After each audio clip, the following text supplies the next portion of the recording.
Namen des Vaters und des Sohnes und des Heiligen Geistes. Amen. Der Herr sei mit euch und mit deinem Geist.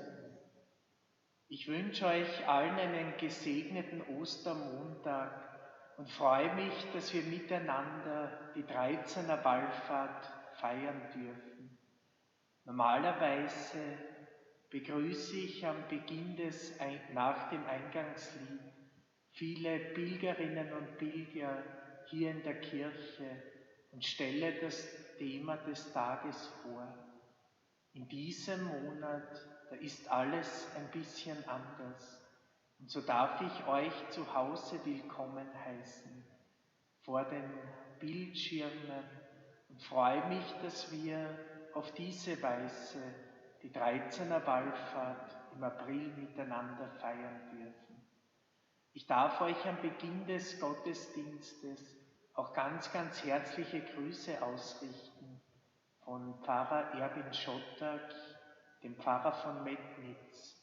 Er wäre der Prediger am heutigen Tag gewesen. Er wünscht euch allen einen herzlichen Gruß und er freut sich schon, wenn er im nächsten Jahr dann als Prediger die Wallfahrt hier leiten und gestalten wird. Die heutige 13er Wallfahrt, sie steht unter dem Thema die heilige Messe, das Wort Gottes. Und da dürfen wir uns heute getragen wissen, im Besonderen hinhören die Worte der Heiligen Schrift. Es werden uns da auch das Evangelium der Emmaus-Jünger begegnen. Dieses Evangelium, es könnte treffender zum heutigen Pilgertag nicht sein. Und so freue ich mich, dass wir nun in unser Gebet all unsere Anliegen mit hereinlegen dürfen, all das, was uns im Herzen bewegt. Vor allem aber auch dürfen wir unsere lieben Verstorbenen ins Gebet bringen.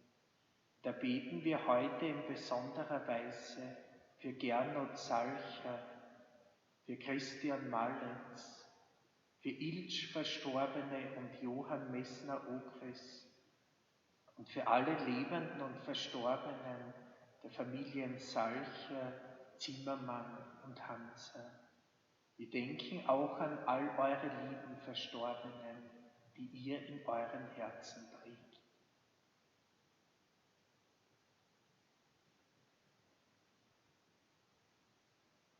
Gott, so stehen wir da vor dir mit unserem Herzen, unserer Seele. Wir dürfen sie weit machen und uns eine Stunde für die Seele schenken. Vor allem aber dürfen wir in Kyrie dein Erbarmen, deine Nähe und Liebe von Neuem erfahren. Erbarme dich unser. Erbarme dich unser.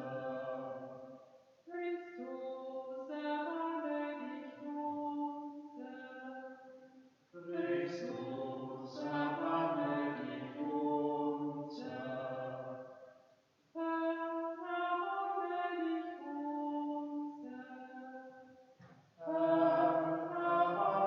dich unser. Der barmherzige Gott erbarme sich unser, erlasse uns unsere Schwächen und Fehler nach, erfasse uns an der Hand und begleite uns auf dem Weg zum ewigen Leben. Amen. Wir dürfen einstimmen in den Lobgesang Gottes. Ehre sei Gott in der Höhe.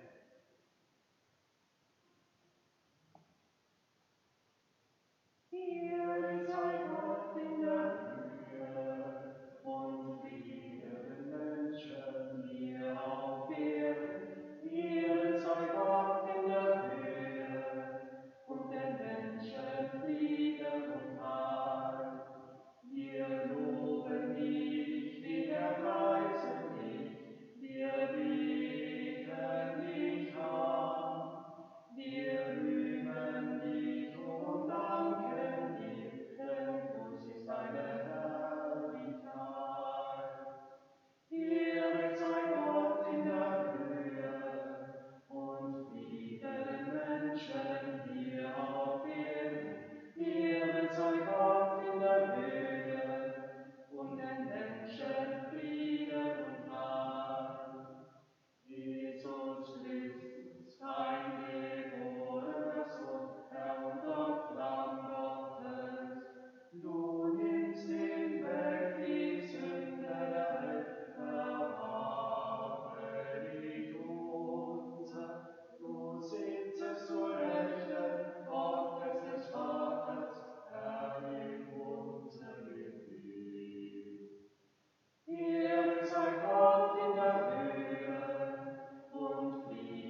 Menschen, Friede und Heil. Lasset uns beten.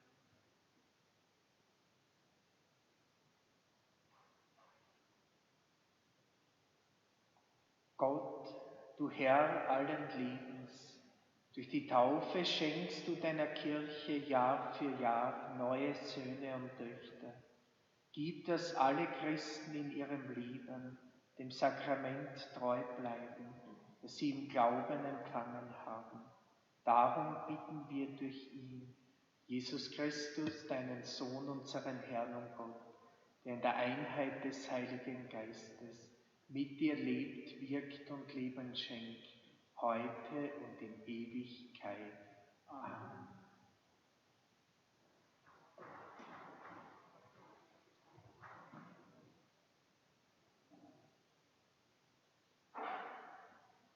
Lesung aus dem ersten Brief des Apostels Paulus an die Gemeinde in Korinth. Ich erinnere euch, Schwestern und Brüder, an das Evangelium, das ich euch verkündet habe. Ihr habt es angenommen. Es ist der Grund, auf dem ihr steht. Durch dieses Evangelium werdet ihr gerettet werden, wenn ihr festhaltet an dem Wort, das ich euch verkündet habe. Es sei denn, ihr hättet den Glauben unüberlegt angenommen. Denn vor allem habe ich euch überliefert, was auch ich empfangen habe. Christus ist für unsere Sünden gestorben, gemäß der Schrift, und ist begraben worden. Er ist am 3. Tag auferweckt worden, gemäß der Schrift, und erschien dem Kephas, dann den 12. Danach erschienen mehr als 500 Brüdern zugleich. Die meisten von ihnen sind noch am Leben. Einige sind entschlafen. Danach erschien er dem Jakobus, dann allen Aposteln. Zuletzt erschien er auch mir, gleichsam der Missgeburt. Ob nun ich verkünde oder die anderen, das ist unsere Botschaft und das ist der Glaube, den ihr angenommen habt. Wort des lebendigen Gottes.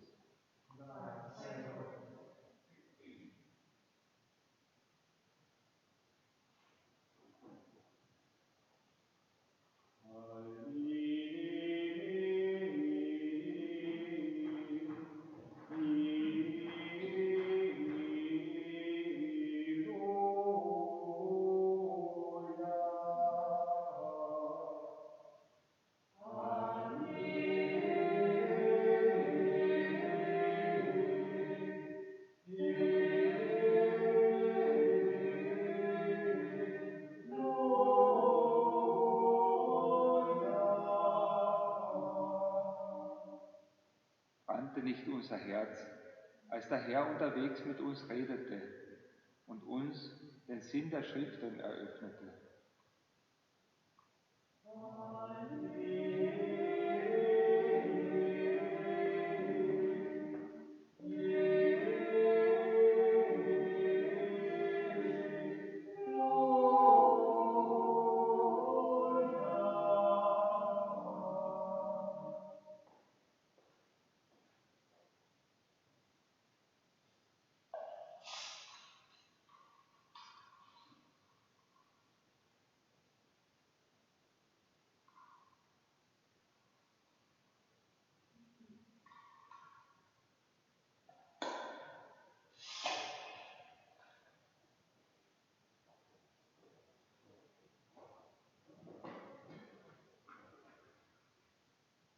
Der Herr sei mit euch. Und mit deinem Geist.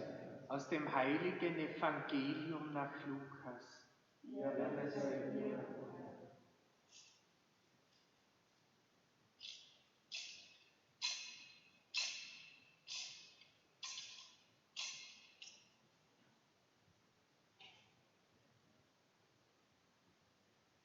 Am ersten Tag der Woche waren 2 von den Jüngern Jesu auf dem Weg in ein Dorf namens Emaus, das 60 Stadien von Jerusalem entfernt ist. Sie sprachen miteinander über all das, was sich ereignet hatte, und es geschah, während sie redeten und ihre Gedanken austauschten, kam Jesus selbst hinzu und ging mit ihnen. Doch ihre Augen waren gehalten, sodass sie ihn nicht erkannten. Er fragte sie: Was sind das für Dinge, über die ihr auf eurem Weg miteinander redet? Da blieben sie traurig stehen. Der eine von ihnen, er hieß Kleopas, antwortete ihm: Bist du so fremd in Jerusalem, dass du als einziger nicht weißt, was in diesen Tagen dort geschehen ist? Er fragte sie: Was denn?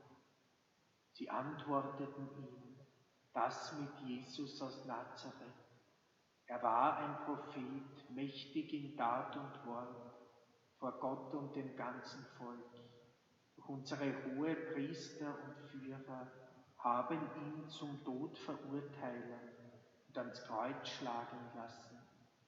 Wir aber hatten gehofft, dass er der sei, der Israel erlösen werde. Und dazu ist heute schon der 3. Tag, seitdem das alles geschehen ist. Doch auch einige Frauen aus unserem Kreis haben uns in große Aufregung versetzt. Sie waren in der Frühe beim Grab, fanden aber seinen Leichnam nicht. Als sie zurückkamen, erzählten sie, es seien ihnen Engel erschienen und hätten gesagt, er lebe. Einige von uns gingen dann zum Grab und fanden alles so, wie die Frauen gesagt hatten. Ihn selbst aber sahen sie nicht. Sagte er zu ihnen: Ihr Unverständigen, deren Herz zu träge ist, um alles zu glauben, was die Propheten gesagt haben. Musste nicht der Christus das erleiden und so in seine Herrlichkeit gelangen? Der legte ihnen dar, ausgehend von Mose und allen Propheten, was in der gesamten Schrift über ihn geschrieben steht. So erreichten sie das Dorf, zu dem sie unterwegs waren. Jesus tat, als wolle er weitergehen, aber sie drängten ihn und sagten: Bleibe bei uns, denn es wird Abend, der Tag hat sich schon geneigt. Da ging er mit ihnen hinein, um bei ihnen zu bleiben. Und es geschah, als er mit ihnen bei Tisch war, nahm er das Brot, sprach den Lobpreis, brach es und gab es ihnen. Da wurden ihre Augen aufgetan und sie erkannten ihn, und er entschwand ihren Blicken. Und sie sagten zueinander: Brannte nicht unser Herz in uns, als er unterwegs mit uns redete und uns den Sinn der Schriften eröffnete? Noch in derselben Stunde brachen sie auf und kehrten nach Jerusalem zurück. Und sie fanden die 11 und die mit ihnen versammelt waren. Diese sagten: Der Herr ist wirklich auferstanden, ist dem Simon erschienen.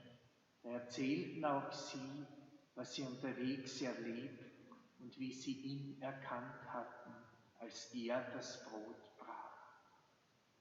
Evangelium, frohe Botschaft unseres Herrn Jesus Christus. Lob sei dir, Christus.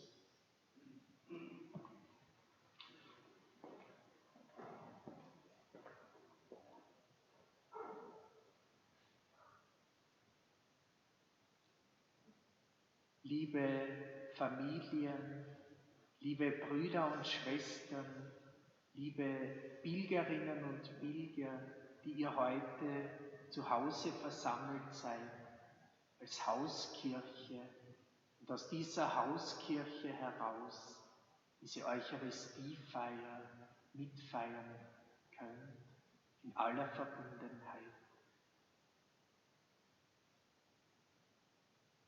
Ihr habt das Evangelium angenommen.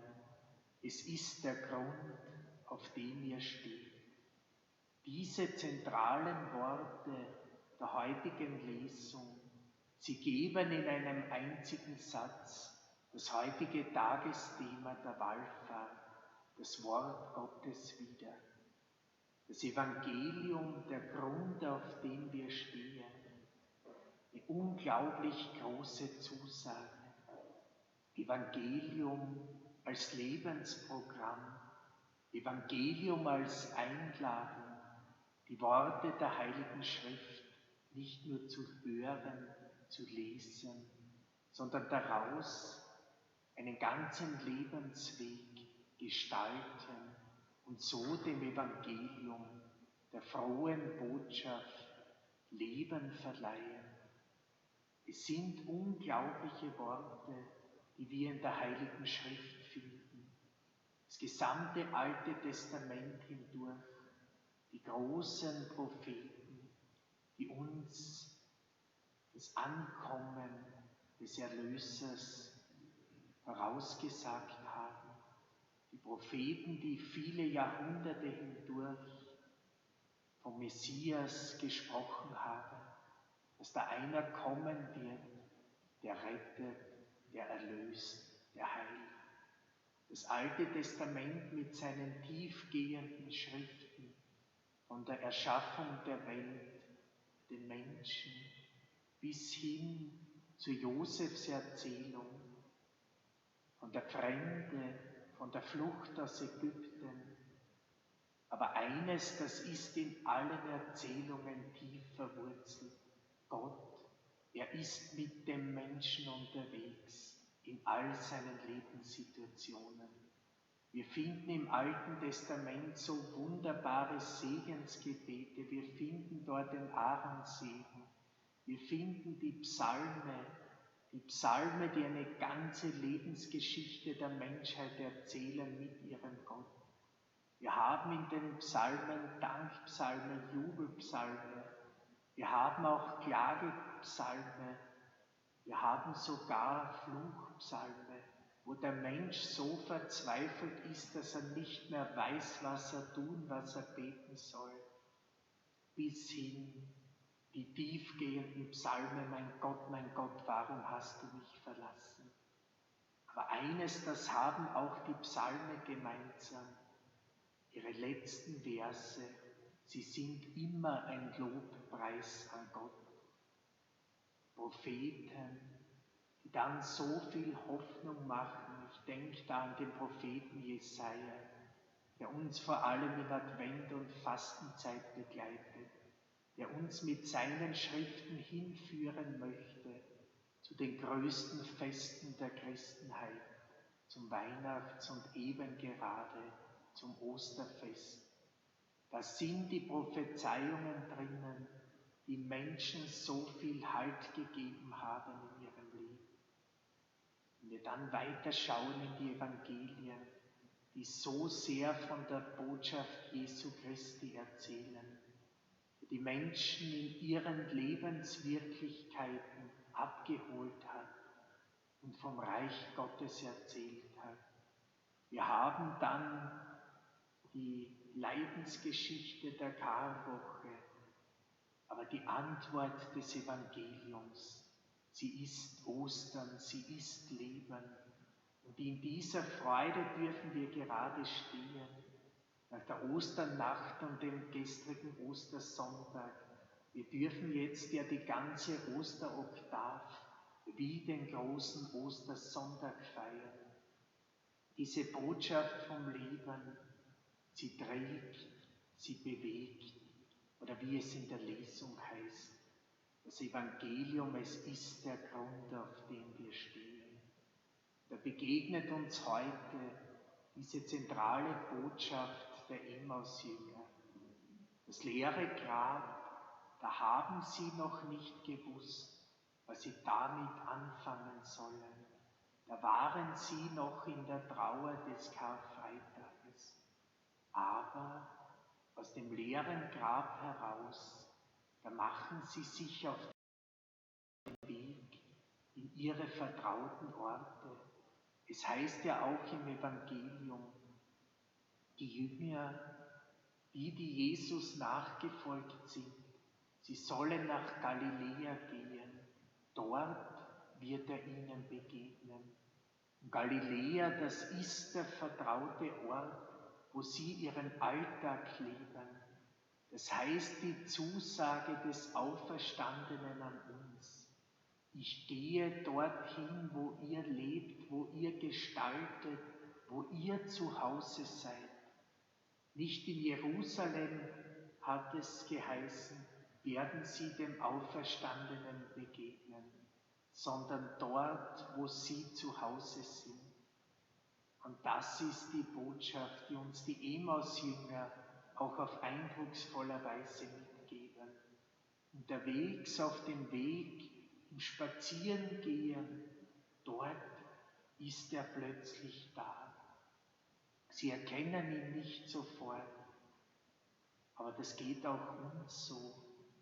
Auch wir sind oft wie die Emmaus-Jünger auf dem Weg, die Gott nicht gleich erkennen, wo wir uns oft fragen, wo ist er in dieser Situation? Und dabei geht er schon den Weg mit mir. Diesen Weg der Emmaus-Jünger, den kennen auch wir aus unserem Leben. Und da dürfen wir gerade an den Emmaus-Jüngern Beispiel nehmen und vor allem das Vertrauen schöpfen, dass er, auch wenn wir ihn gerade nicht spüren in unserem Herzen, in unserer Seele, dass er gerade in diesen Stunden uns so nahe ist wie sonst kaum. Die Emmaus-Jünger, sie erkennen ihn dann am zentralsten Punkt des Christentums, am Brechen des Brotes. Er nimmt das Brot, wie er mit ihnen im Haus ist. Er spricht den Lobpreis, er hebt die Augen zum Himmel und dann bricht er das Brot und reicht es ihnen. Da gehen ihnen dann die Augen auf und sie erkennen ihn. Denn das ist das Zeichen Jesu, das er uns am Gründonnerstag geschenkt hat. Das ist mein Leib, das ist mein Blut. Tut dies zu meinem Gedächtnis. Und das Wunder dann dieses Brechen des Brotes. Jeder ein Stück vom Brot des Lebens. Und da dürfen wir uns getragen wissen, wie die Emmaus-Jünger und wie alle der Heiligen Schrift hindurch, die dem Auferstandenen begegnet sind. Er begegnet uns auch heute täglich, einerseits in der Feier der Eucharistie, im Brotbrechen, und andererseits kommt er dorthin, wo ihr zu Hause seid, in euer Galiläa, in eure Familien, in eure Wohnungen, in eure Häuser, in eure Beziehungen des Lebens, in eure Arbeitsplätze und vor allem, und dort ist der Auferstandene zu Hause, in eurem Herzen.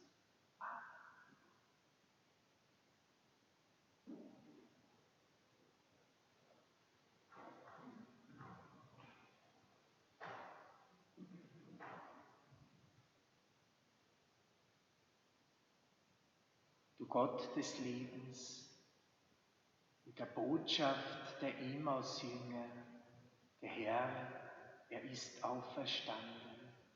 Mit dieser Botschaft dürfen wir uns einen Moment der Stille schenken, um einfach unser Herz und unsere Seele vor Gott sprechen zu lassen.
Gepriesen bist du in Ewigkeit, Herr, unser Gott, Schöpfer der Welt.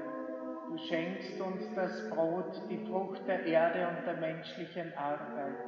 Wir bringen dieses Brot vor dein Angesicht und bitten dich, wandle du es, dass es für uns zum Brot des Lebens werde. Gepriesen bist du in Ewigkeit, Herr, unser Gott.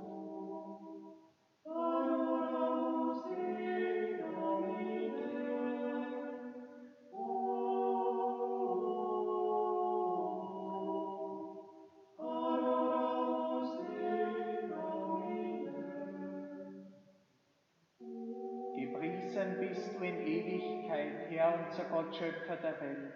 Du schenkst uns den Wein, die Frucht des Weinstocks und der menschlichen Arbeit. Wir bringen diesen Kelch vor dein Angesicht und bitten dich, wandle du ihn, dass er für uns zum Kelch des Heiles werde. Gepriesen bist du in Ewigkeit, Herr, unser Gott.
Lasset uns beten.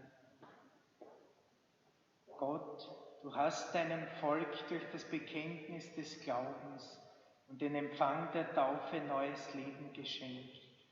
Nimm die Gaben deiner Gläubigen an und lass uns in der Seligkeit und ewiges Leben finden. Darum bitten wir durch Christus, unseren Herrn. Amen. Der Herr sei mit euch und mit deinem Geist. Erhebet die Herzen, wir haben sie beim Herrn. Lasset uns danken dem Herrn, unseren Gott. Das ist würdig und recht. In Wahrheit ist es würdig und recht, dir, Vater im Himmel, zu danken und die Wege deiner Weisheit zu rühmen. Als Maria unter dem Kreuze stand, erfüllte sich das Wort des greisen Simeon. Ein Schwert durchdrang ihre Seele beim Leiden und Sterben ihres Sohnes. Du aber hast ihren Schmerz in Freude gewandelt und sie mit Christus in deine Herrlichkeit erhoben. Darum preisen dich deine Erlösten und singen mit den Chören der Engel das Lob deiner Herrlichkeit. Heilig, heilig, heilig Herr, heilig Herr Gott Zebaoth. Heilig, heilig, heilig Herr, heilig bist du unser Gott. Himmel und Erde sind voll von deiner Herrlichkeit.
Ja, du bist heilig, großer Gott. Du bist der Quell aller Heiligkeit. Darum bitten wir dich. Sende deinen Geist auf diese Gaben herab und heilige sie, damit sie uns werden, Leib und Blut deines Sohnes, unseres Herrn Jesus Christus. Denn am Abend, an dem er ausgeliefert wurde und sich aus freiem Willen mit dem Leiden unterwarf, nahm er das Brot und sagte Dank, brach es, reichte es seinen Jüngern und sprach: Nehmet und esset alle davon, das ist mein Leib, der für euch hingegeben wird.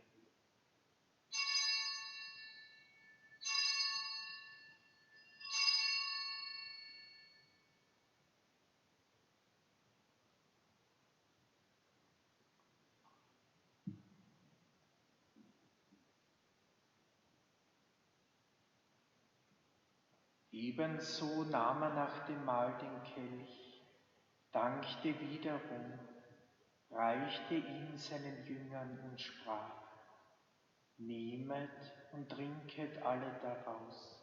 Das ist der Kelch des neuen und ewigen Bundes, mein Blut, das für euch und für alle vergossen wird, zur Vergebung der Sünden. Tut dies zu meinem Gedächtnis.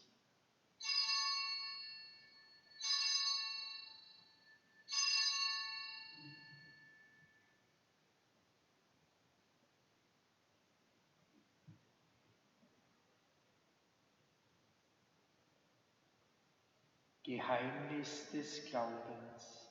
Deinen Tod, o Herr, verkünden wir und deine Auferstehung preisen wir, bis du kommst in Herrlichkeit. Darum, gütiger Vater, feiern wir das Gedächtnis des Todes und der Auferstehung deines Sohnes und bringen dir so das Brot des Lebens und den Kelch des Heiles dar. Wir danken dir, dass du uns berufen hast, vor dir zu sein und dir zu dienen. Wir bitten dich, schenke uns Anteil an Christi Leib und Blut und lass uns eins werden durch den Heiligen Geist. Gedenke deiner Kirche auf der ganzen Erde, vollende dein Volk in der Liebe, vereint mit unserem Papst Franziskus, mit unserem Bischof Josef und mit allen Bischöfen, mit unseren Priestern und Diakonen, mit unseren Ordensleuten, Akolyten und Seminaristen, mit allen Frauen und Männern, die du zum Dienst in die Kirche und in die Gemeinschaft gerufen hast. Gedenke aller unserer Brüder und Schwestern, die gestorben sind in der Hoffnung, dass sie auferstehen. Wir beten heute in besonderer Weise für Gernot Salcher, für Christian Malletz, für Ilsch Verstorbene und Johann Messner-Okris, für die Verstorbenen der Familien Salcher, Zimmermann und Hansen.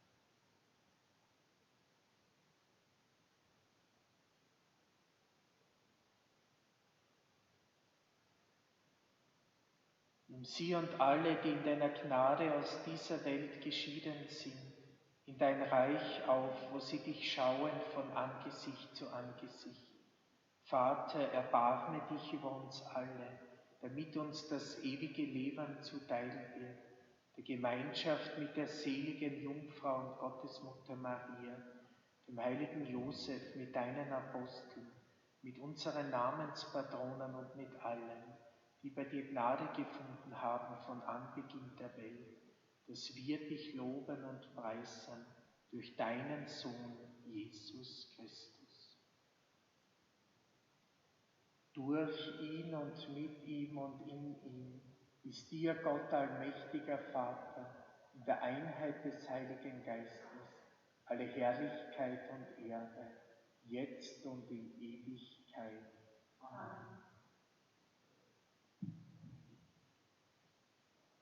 Lasst uns miteinander und füreinander verbunden im Herzen, verbunden der gemeinsamen Eucharistiefeier, das Gebet des Herrn sprechen. Vater unser im Himmel, geheiligt werde dein Name, dein Reich komme, dein Wille geschehe, wie im Himmel so auf Erden.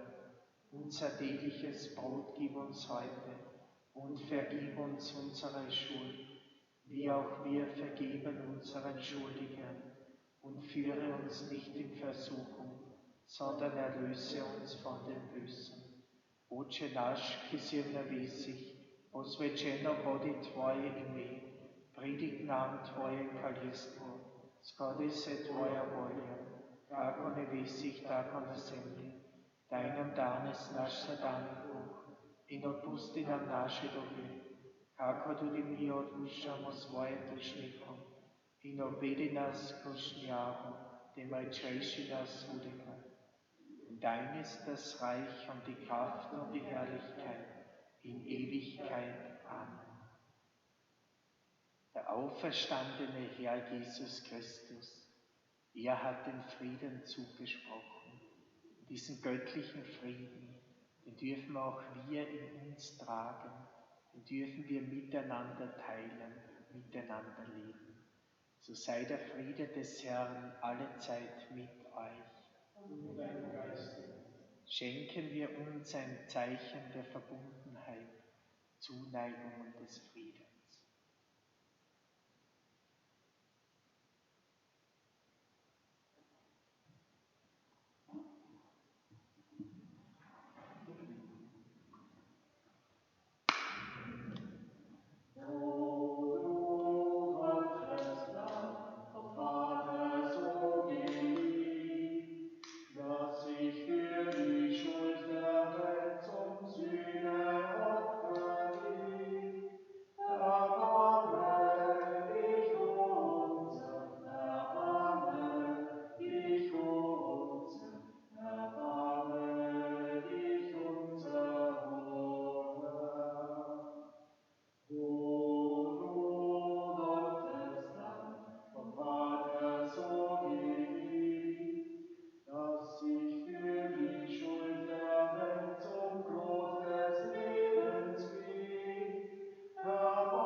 Seht Christus, den Auferstandenen, das gebrochene und gewandelte Brot, das Lamm Gottes, das die Schuld der Welt hinwegnimmt. Herr, ich bin nicht würdig, dass du eingehst unter mein Dach, aber sprich nur ein Wort, so wird meine Seele gesund.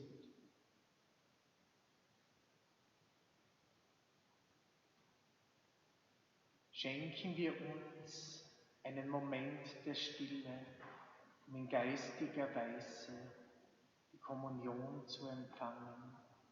Jesus, er ist in deinem Herzen.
Lasset uns beten. Allmächtiger Gott, du hast uns durch die österlichen Geheimnisse auf den Weg des Lebens geführt. Lass deine Gnade in uns mächtig werden, damit wir uns deiner Gaben würdig erweisen und unseren Weg zu dir vollenden.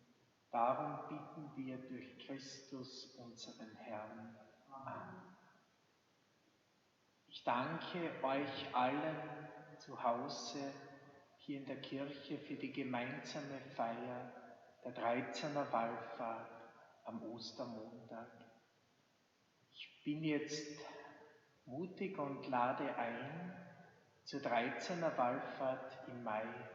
Wir arbeiten gerade an einer Lösung, wie es möglich wird, dass wir die 13er Wallfahrt im Mai, die für uns so zentral und wichtig ist, hier in Maria Rhein feiern können. Der Prediger der 13er Wallfahrt ist der Dechant des Kanates und Stadtpfarrer von Völkermark, Soltan Bab, und er wird predigen zum Thema die Heilige Messe, die Predigt. Ich bin schon gespannt, wie er über die Predigt predigen wird, aber freue mich schon, seine Worte dann im Mai werden auf jeden Fall über die kirchlichen Medien bekannt geben, wie es möglich wird, Wallfahrt im Mai hier in Maria Rhein zu feiern.